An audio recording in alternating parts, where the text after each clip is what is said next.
નમસ્કાર. આપણી આસપાસ જે દુનિયા છે, મકાનો, રસ્તાઓ, મોટા-મોટા પુલ, આ બધું માત્ર વાપરવા માટે જ નથી, પણ એક બહુ મોટું રોકાણ પણ છે. તો આજે આપણે રિયલ એસ્ટેટ અને ઇન્ફ્રાસ્ટ્રક્ચરની આ જ દુનિયામાં જરા ઊંડા ઉતરીશું. ચાલો શરૂ કરીએ. ઘર ખરીદવું એ તો સમજાય એવી વાત છે, પણ હાઈવે, એરપોર્ટ, આટલા મોટા પ્રોજેક્ટ્સમાં સામાન્ય માણસ કેવી રીતે રોકાણ કરી શકે? આ જ સવાલ આપણા આજના વિશ્લેષણના કેન્દ્રમાં છે. ચાલો આનો જવાબ શોધીએ. તો ચાલો આખી વાતને શરૂઆતથી સમજીએ. કોઈ પણ પ્રોપર્ટી હોય એમાંથી વળતર મળે કઈ રીતે, પૈસા બને કેવી રીતે?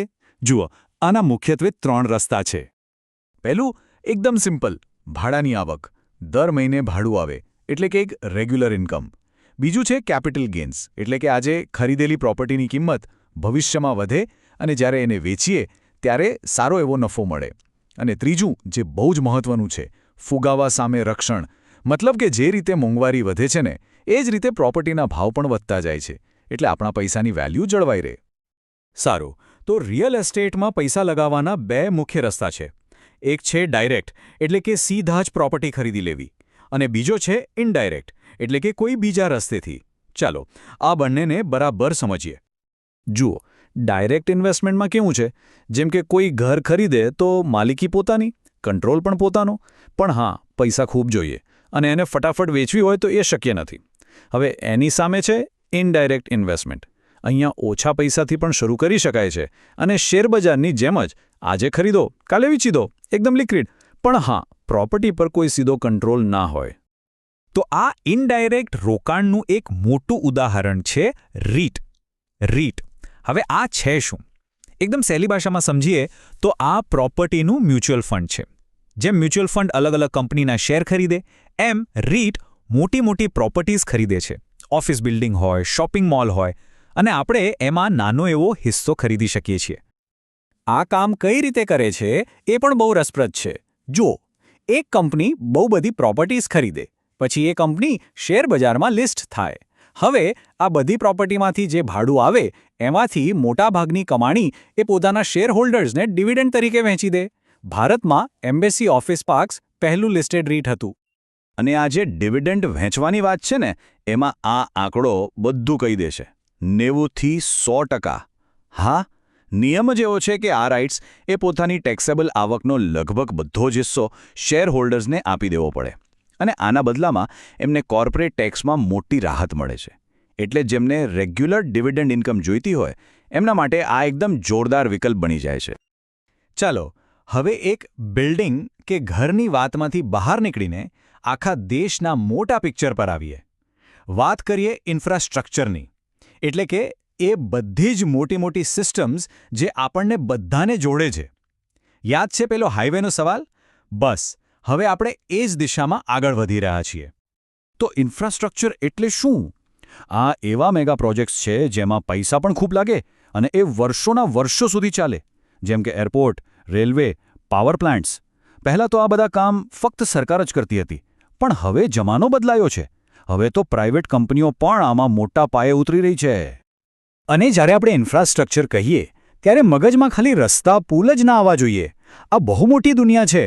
જુઓ, ટ્રાન્સપોર્ટેશન તો છે જ, પણ સાથે ટેલિકોમ ટાવર્સ અને ડેટા સેન્ટર્સ પણ છે, જેના વગર આપણો ફોન અને ઇન્ટરનેટ ના ચાલે.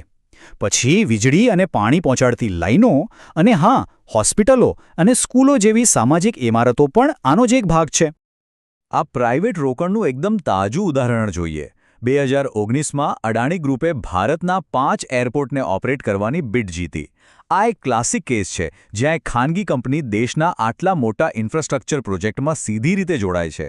આ બતાવે છે કે હવે આ ફિલ્ડ કેટલું બધું ખુલી ગયું છે. ઓકે, તો એ તો સમજાયું કે ઇન્ફ્રાસ્ટ્રક્ચરમાં રોકાણ થાય છે, પણ કઈ રીતે?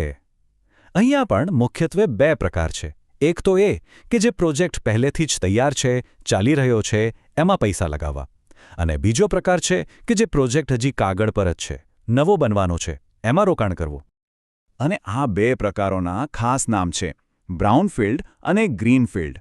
બ્રાઉનફિલ્ડ એટલે જે ઓલરેડી બનેલું છે, જેમ કે અદાણીએ ચાલતા એરપોર્ટ લીધા.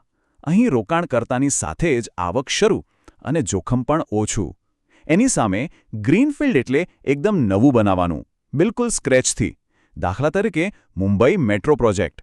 અહીંયા શરૂઆતમાં કોઈ કમાણી નહીં અને રિસ્ક પણ ઘણું વધારે. પણ જો પ્રોજેક્ટ સફળ થાય તો ગ્રોથની સંભાવના પણ જબરદસ્ત હોય છે. સારું, તો આપણે રિયલ એસ્ટેટ જોયું, ઇન્ફ્રાસ્ટ્રક્ચર જોયું. હવે આ બધાને સાથે મૂકીને સમજીએ કે ક્યાં કેટલું જોખમ છે, કેટલું વળતર મળી શકે છે અને ડાયવર્સિફિકેશન કેવી રીતે થાય છે. જો આ ચાર્ટ પર નજર કરીએ તો તરત જ ખ્યાલ આવી જશે. સીધું રિયલ એસ્ટેટ અને પ્રાઇવેટ ઇન્ફ્રાસ્ટ્રક્ચર, આ બંનેમાં પૈસા બહુ મોટા પ્રમાણમાં જોઈએ અને એને વેચવા પણ અઘરા છે. એટલે કે લિક્વિડિટી ઓછી છે. પણ એની સામે રીટ્સ જુઓ. અહીંયા ઓછા પૈસાથી એન્ટ્રી લઈ શકાય છે અને લિક્વિડિટી પણ ઘણી વધારે છે. આ ટેબલ એક રીતે આખી વાતનો સારાંશ છે. ડાયરેક્ટ રિયલ એસ્ટેટમાં કંટ્રોલ મળે પણ બજારની મંદીનું જોખમ રહે.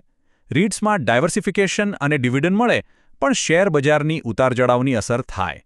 અને ઇન્ફ્રાસ્ટ્રક્ચરમાં, ખાસ કરીને બ્રાઉનફિલ્ડમાં, સ્થિર કેશ ફ્લો મળી શકે પણ પ્રોજેક્ટમાં મોડું થવાનું કે દેવાનું જોખમ પણ હોય છે. એટલે કે દરેક માટે એક જ જવાબ નથી. બધું પોતાની જરૂરિયાત અને રિસ્ક લેવાની તૈયારી પર નિર્ભર કરે છે.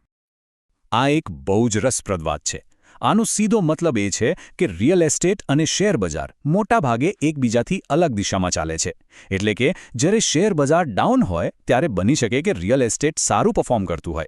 એટલે જ પોર્ટફોલિયોમાં આવી રિયલ એસેટ્સ રાખવાથી એક પ્રકારનું બેલેન્સ જળવાઈ રહે છે અને જોખમ ઓછું થાય છે. આને જ તો કહેવાય ડાયવર્સિફિકેશનનો અસલી ફાયદો.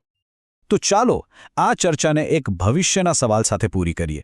અત્યારે દુનિયા ગ્રીન એનર્જી અને આર્ટિફિશિયલ ઇન્ટેલિજન્સ એટલે કે એઆઈ પાછળ દોડી રહી છે. તો વિચારો, આવનારા સમયમાં સૌથી જરૂરી ઇન્ફ્રાસ્ટ્રક્ચર કયું હશે? શું એ ઇલેક્ટ્રિક ગાડીઓ માટેના ચાર્જિંગ સ્ટેશન્સનું આખું નેટવર્ક હશે? કે પછી એઆઈને ચલાવવા માટે બનતા મોટા મોટા ડેટા સેન્ટર્સ? કારણ કે આજનું ઇન્ફ્રાસ્ટ્રક્ચર આવતીકાલની દુનિયાનો પાયો નાખે છે અને રોકાણની તકો પણ ત્યાં જ છુપાયેલી હોય છે. આના ઉપર વિચારવા જેવું ખરું.